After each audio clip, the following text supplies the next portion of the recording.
อ้สวยงามนะตำสมน้องมุมนี่เนาะบ้านตะนางเมืองเซโปนแขวงสวนเขต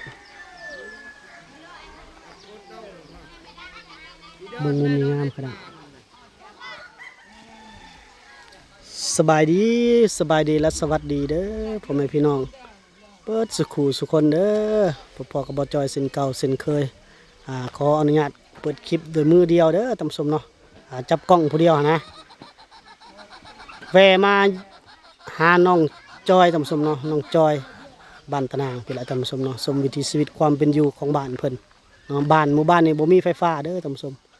มีเสาไฟฟ้าแล่นกายแต่ว่ายังทันได้ลงหม้อแบงเนาะหมู่บ้านนี่ก็ประมาณ40หลังคาเรือนท่านผู้ชมเนาะหมู่บ้านนี่งามเลยท่านผู้ชมเนาะยามหน้าฝนบ่หรือยามใบไม้ขึ้นใหม่อะไรเนี่ยไปอยู่จุดสูงๆโอ้ถือว่าวิวหมู่บ้านนี่งามเนาะไปมาก็อยากมาถ่ายรูปมาเซลฟี่อยู่นี่ว่าซั่นซะท่านผู้ชมเนาะนี่บรรยากาศเขาขึ้นไปตั้งเทิงพูดจะเห็นหมองมันงามๆเนาะเขาอยู่จุดเทิงบนเห็นจะเห็นหมองงามท่านผู้ชมนี่น้องจอยสบายดีFCนั่นล่ะมาแต่ไสเมื่อกี้นี่ฮะอยู่ที่ชื่อว่าไปบัดโมเมนต์ไปสอนบ่โมเมนต์ประตวกบ่บ่ได้ไปสอนเนาะไปเก็บผักหลายๆบ่เฮ็ดได้กินผักนั่นลวกบ่แกงบ่ที่อบภาษาลาวเว้าได้อยู่เนาะ ได้ในหนึ่งได้บ่ในหนึ่งโดยมันได้บ่ได้เนาะลองเว้าโดยดูเราบอกน้องจอยท่านผู้ชมน้องจอยเนาะน้องจอยนี่ได้เรียนหนังสือบ่เนาะบ่ได้เรียนเลยบ่มีโรงเรียนในบ้านนี่เนาะบ่ได้เรียนหนังสือเลยบ่ฮู้ความลาวบ่ฮู้ภาษาลาวเลยเนาะภาษาลาวเว้าได้อยู่หน่อยหนึงฮะต่างเว้ากินข้าวหรือบ่กินข้าวหรือบ่ภาษาลาวดักเด้อกินข้าวบ่เนาะกินข้าวกินข้าวเด้ออายว่านี่กินข้าวเด้อเว้าได้คือกันจะเว้าได้บ่หลายมื้อนี้แหละไปเก็บผักเพิ่นไปเก็บผักมาบ่จอยพบแต่บ้านตะนางถึงท่านผู้ชมไปจักคนเก็บผักจักคน3 คนเนาะบ่ได้แกล้งผักบ่ไอ้ซื้อของกินมาให้นี่เฮ็ดกินเป็นบ่ตังเฮ็ดกินเป็นตำข้าวนี่เป็นเลยตำข้าวเนาะโหสวิงบ่ตำส้มโหสวิงเพิ่นตำข้าวนึ่งข้าวได้เนาะน้ำไปตักใส่น้ำกินบ่ค่ำๆจังได๋ก็เนาะอากาศเย็นก็เนาะท่านผู้ชมเฮ็ดอยู่เฮ็ดกินยังบ่ทันได้เป็นเนาะก็น่าจะประมาณสำใดสำหนึ่งเนาะบ่ก็ยังหาก็เห็นบางใดบางหนึ่งนี่ท่านผู้ชมยังบ่ได้ตำข้าวได้มื้อนี้ยังบ่ตำข้าวเนาะมื้อนี้เนาะตำตอนเช้าตำตอนแลงข้าวนี่ตอนเช้าเนาะตอนแลงอากาศร้อนแต่ว่าต้องพุ่นตำแล้วตรงบางคนก็ตำตอนแลงบางคนก็ตำตอนเช้าเนาะปลูกแล้วบ่เขาให้ปลูกแล้วบ่จอยต้องเคินอะไรเว้าดังหน่อยนึงท่านผู้ชมให้น้องเพิ่นเข้าใจคักเลยเขาเว้าค่อยๆอย่าน้องเพิ่นบ่เข้าใจไปสอนแถวนี้บ่ได้บ่สอนแถวนี้มีบ่ปลาแถวนี้เสีย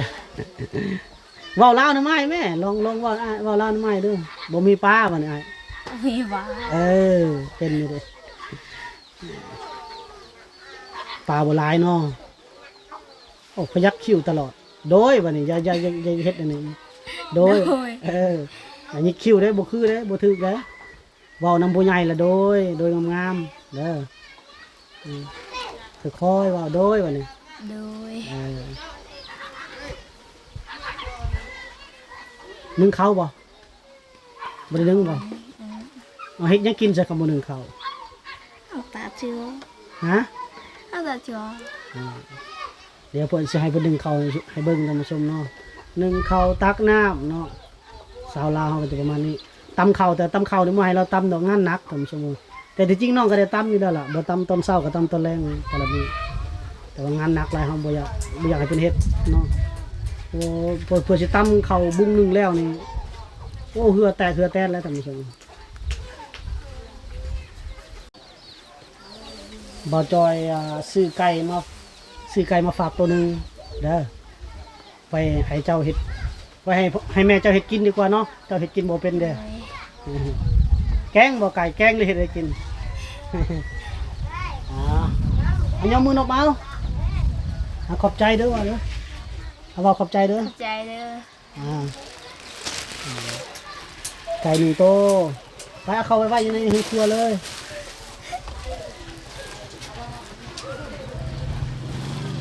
โอ้นุ่งสินงามเลยคนนุ่งสินแต่เอาฟืนมาก็ไปลอยอยู่เนาะสวยมีธรรมชาติเลยนะครับสวยงามแบบธรรมชาติเลยเพื่อนครัวน้องจอยนี่ก็โบ้ทำสมบูรณ์จะแม่นมืดคักมืดแน่เลยเพื่อนกำลังงานดังไฟอยู่อ๋อตัวมีปองมีอย่างเลยนี่เนาะมืดตื้อๆเลยครับผู้ชมพอเจ้าก็บ่เจาะปองเจ้ายังไงเนาะเพราะมีอากาศหายใจนะ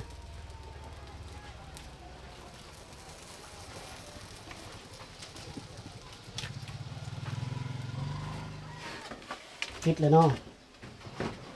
ซาดเราก็อยู่ในเรือนครัวนี่เลยซาดเราก็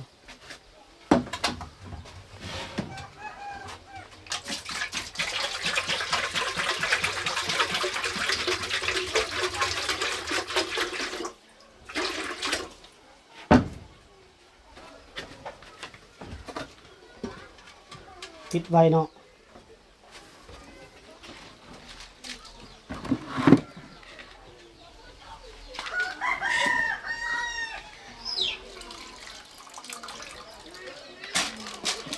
พระเจ้าก่อนสิหนึ่งเขานี่เขาเจ้าบริล่างหวดได้ตามผู้ชมนี่บริล่างหวดล่างมวยคือทางบ่อจอยได้น้องจอยเฮือนเจ้าจักคนน้องจอยจักสมมติจักคนเฮือนเจ้า มีสิละจ้า ชื่อว่าลองนับเบิ้งคิดในใจเบิ้ง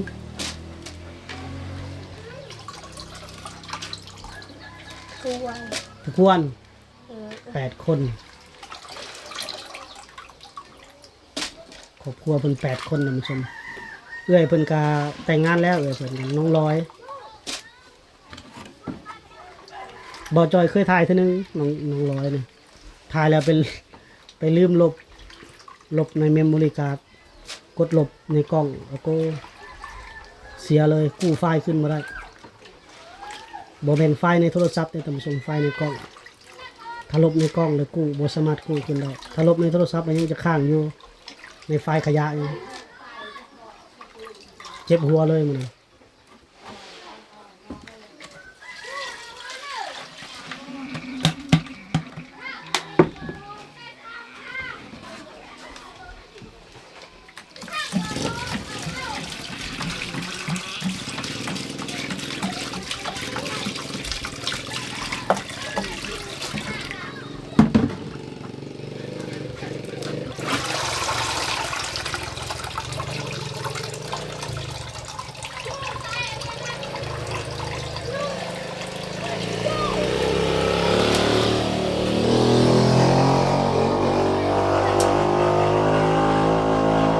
โอ้นี่แหละท่านผู้ชมเวลาเข้าชนบทนี่ได้ยินรถเสียงรถจักรคันเขาฮู้ว่าเฮามาถ่ายคลิปถ่ายหยังนี่โอ้ยรถจักรนี่แล่นไกลไปไกลมาอยู่พออยากดึกคอนใส่รถพุ่นละแต่ถ้าบ่มาถ่ายก็ธรรมดาเด้แต่เพิ่นฮู้เลยเนาะเฮามาถ่ายคลิปนี่บ่จักเปิดเพลงบ่จักขี่มอเตอร์ไซค์ไปมาบุญบันคล้ายๆกับอยากอวดนิดนึงนั่นแหล้วจัดระเบียบเรียบร้อยได้แล้วบ่ข้างหม้อข้าวแล้วเรียบร้อยแล้วท่านผู้ชมเนาะน้องจอยท่านผู้ชมเลยน้องจอยสาวน้อยเผ่าบรูเนาะมาชมวิถีชีวิตของ ของเพิ่นเฮาข้างหม้อข้าวไว้นี่แล้วเฮาไปตักน้ำได้เนาะ โดย ได้เนาะพื้นบ่มอดเนาะ ไปตักทะเลน้ มีผล ำน้ำกินบ่ โดย น้ำอาบเด้อาบน้ำห้วยนี่เนาะกินอยู่พุ่นบ่น้ำกินอยู่พุ่นบ่โอ้กินน้ำห้วยกันนะอาบน้ำห้วยไปเอากระตุกไปเด้อ โดย ไปเบิ่งหมองเพิ่นเอาน้ำอยู่น้ำกินท่านผู้ชม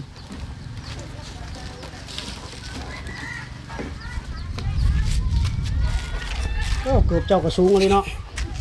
พลิกห้วย หินห้วยพอแห้งแล้วไปทางใดบาดนี่ยางทางใดล่ะ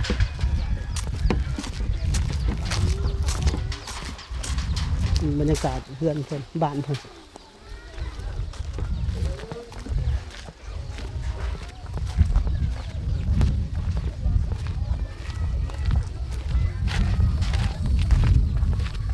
ไกลบ่น้องจอย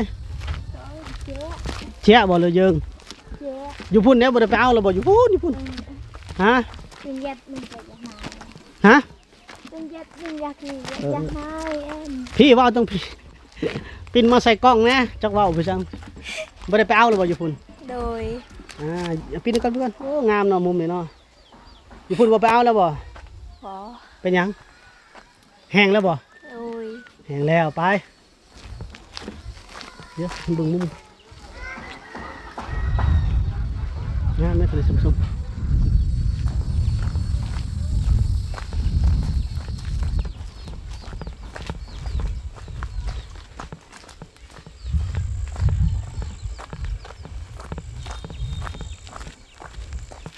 เราสิพาไปเอาหมึกได้อีก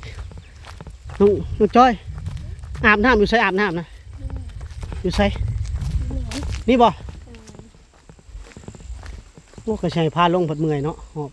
ย่างไปเบิ่งนิดหนึ่งไปบนผนังน้ำโอ้อยู่นี่บ่เอาท่านี้แล้วเนี่ยเห็นอยู่งั้นบ่อหินนั่นบ่อาบน้ำอยู่หันเนาะไปเอาน้ำกินบัดนี้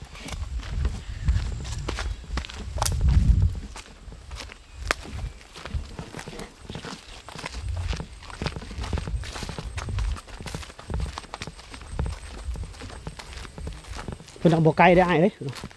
แฉะแล้วบ่อไก่เยิงหรือไก่แฉะแล้วไก่แม่นบ่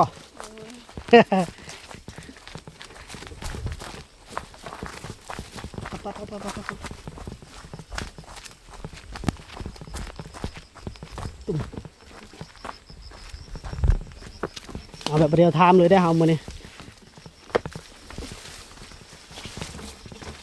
โอ้อย่างนี้เนาะ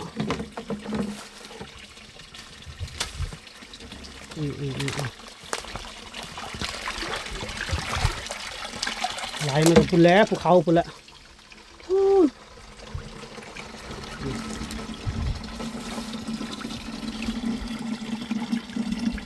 น้องจอยแนมกล้องแน่แนมมาสิแน่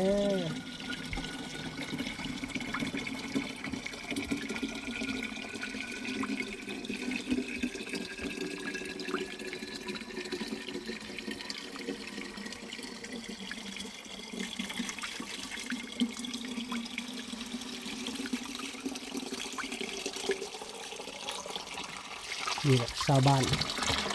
คนลาวเฮาก็ยังกินน้ำห้วยน้ำห้องไม่ได้แหละท่านผู้ชม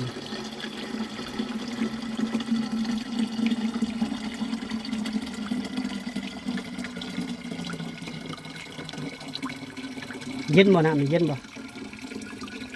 เย็นบ่น้องจอยเย็นบ่น้ำนี่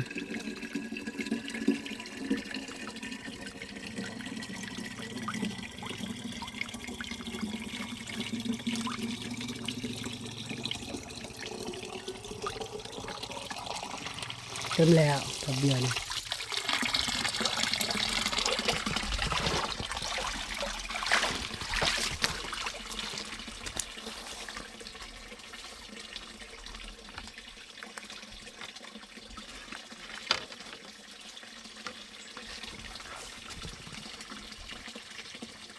เต็มแล้วเมื่อบ่วันนี้ โดย โอ้น้ำกินเอาอยู่นี่เนาะ เออ ไปห เอาเดินทางต่อ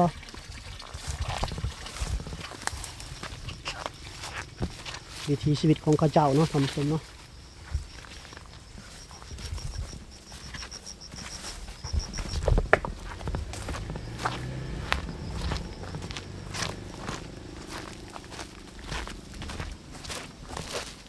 กินน้ำห้วยอาบน้ำห้วยผมว่า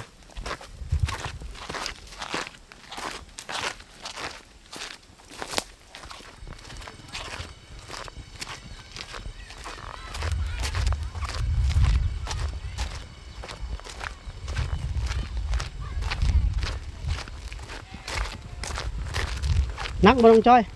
โอ้ย นักบ่หรือธรรมดา นักเนาะอย่าคานแข็งเลย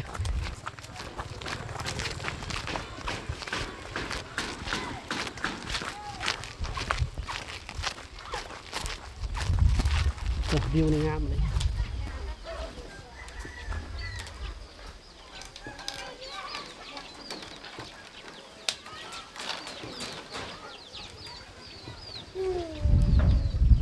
โอ้เย็นเลยท่านผู้ชมอ่ะอยู่ตรงเฮือนเรานี่เย็นคักครับบ่ฮ้อนเนาะเย็นเนาะเมื่อยบ่ไปตักน้ำเมื่อยบ่ หมอ บ่เมื่อยเนาะ เลย ธรรมดาเพิ่นก็เคยไปตักกันมารอบเช้านี่เห็นเพิ่นตำข้าวไปแล้วท่านผู้ชมตำแต่เช้าไว้ตำข้าว เลย ตอนแรกนี่บ่ได้ตำตอนแรก มันแรงตั้ม ตำเหมือนกันบ่ เลย มื้อนี้ได้แล้วข้าวมาแล้วได้แล้วตำมื้อเช้านี้บ่ โดย บ่ตำให้อ้ายเบิ่งบ่ตอนแรกนี่ เด้อ ก็ปกติแล้วเขาเจ้าคันตำตอนเช้าแล้วตอนแรงตำตอนแรงแล้วตอนเช้าน้องจ้อยเฮ็ดหยังช่วงนี้บ่ได้ไปให้ไปสวนบ่จุดแล้วบ่ให้ เด้อ ยังบ่ อ้าว จุดให้แล้วเขาว่าได้ภาษาบ่รู้ว่าได้ กัดกี้ยมอม ฮะ ยมอม อยู่เมือง เออ อยู่เมืองตะตานบ่ เออ เออ ตอนระยะ ฮะ ระยะ จังนึง อืม โอ้นี่ยังฮือให้เด้พี่น้องเอ้ยเพิ่นฮือให้เด้อเพิ่นว่ายังก็เลยยามบ่ เออ เราฮือให้ยังกำลังฮือให้แสดงว่าจูบบ่เบิดแล้วฮือให้บัดนี้ท่านผู้ชมกินยังมื้อแรงเบิ่นอยู่เตาจ้า จ่าจะจับวัด จาบังจาบัดหั่น อืม จาบัดจาบัดแล้วภาษาลาวว่ากินหยัง กินพัก กินผักเว้าลาวก็เป็นอยู่เจ้าเขียนเว้าลาวแหมกินผักเนาะ เลย อย่าเว้าภาษาบลู FC บ่ฮู้จักได้ เรือนเรานี่บ่มีไฟฟ้าเลยท่านผู้ชมมีแต่โซลาร์เซลล์จังอันนั้นแสงอาทิตย์นะจังอันเห็นจ้ะนี่ตัวตะบองจังอันตะบอง ร้องเลยบา สองอัน เลย พลังงานโซลาร์เซลล์ผมมีสองอันท่านผู้ชมวันนี้คือน้องจอยท่านผู้ชมเนาะสาวน้อยเผ่าบลูเกี่ยวบลูวิถีชีวิตของเราครับให้เบิ่งท่านผู้ชมเนาะนี่ความลาวก็เป็นน้อยหนึงภาษาลาวเป็นน้อยหนึงโอ้หอมเข่าเลยเนาะหอมเข่าให้เดี๋ยวบ่จอยให้เบิ่งสีเข่าเลยท่านผู้ชมเข่ามาเล่บ่เข่ามาเล่นี่แบบนี้นะเพิ่นตำเอามือตำมันจะบ่ขาวล้วนเลยเด้อท่านผู้ชม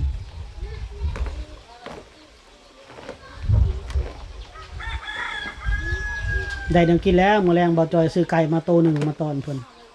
เอาคั่วให้เรียบร้อย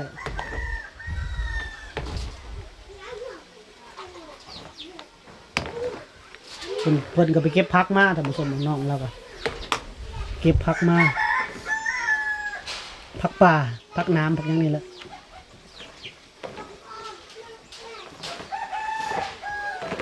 เสียงไก่ก็ได้ยินเสียงตำเข่าก็ได้ยิน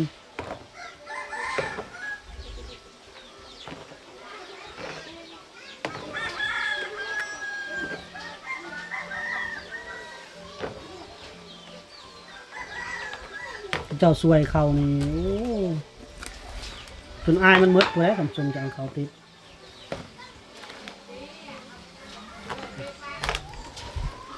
เพื่อนน้องเพิ่นนี่ใส่โซลาร์เซลล์สองอันเหือนเพิ่นนี่ผมสมพูดอยู่เพิ่นหลัง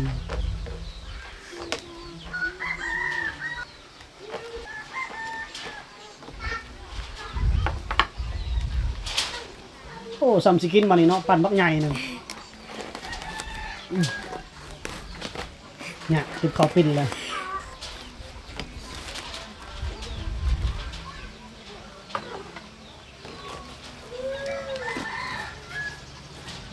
เป็นอาท่านผู้ชมนั่งตะมอปอบขาพับเพียบอย่างดีได้นุ่งสิ้นข้างในสาวลาวเขานี่ล็อกแรกล็อกแรกอยู่คนเคินกล้องเลยแล้วเมื่อแล้วน้องเวียกเนาะล่ะเนาะ โดย มีแต่สิเฮ็ดกินนะเนาะให้แม่เฮ็ดกินเนาะ โดย เจ้าเฮ็ดกินเป็นบ่ โอเปน บ่เป็นคือบ่ลองเฮ็ดเอาฟ้ามาตัดรถตอนไกลก็ปุ่มๆๆเนาะให้มันเป็นตอนแล้วพ่อน้องอาจอยก็ยอกมื้อหน้าอาจอยมาแวะถ่ายอีกเด้อ โดย พาอาจอยไปสอนเด้อ ไปสอนไกลบ่ไปสอน ไก่ ไกลเนาะ โดย พาอาจอยไปหากินหาหน่อไม้เด้มีบ่หน่อไม้อะบัง อ๋อโอ้ย บ่มีบ่อะบังแถวนี้ โดย เออเป็นแต่ตำข้าวตักน้ำนี่แหละหาอะบังไกลบ่อะบังเยิง เยิ้ม อะบังบ่มีแล้วแถวนี้เด้อโอเคบ่จอยสิจบ EP นี้ไว้ก่อนท่านผู้ชมมาเบิ่งก่อนว่าสิมี EP หน้าบ่เนาะท่านผู้ชมเนาะส่วน EP นี้จบไว้สำนี้ก่อนเด้อสำบายดีเอาล่ะสำบายดี FC สวัสดี สบายดียกมือนบ สวัสดี แล้วบ๊ายบายบัดนี้น้องจอย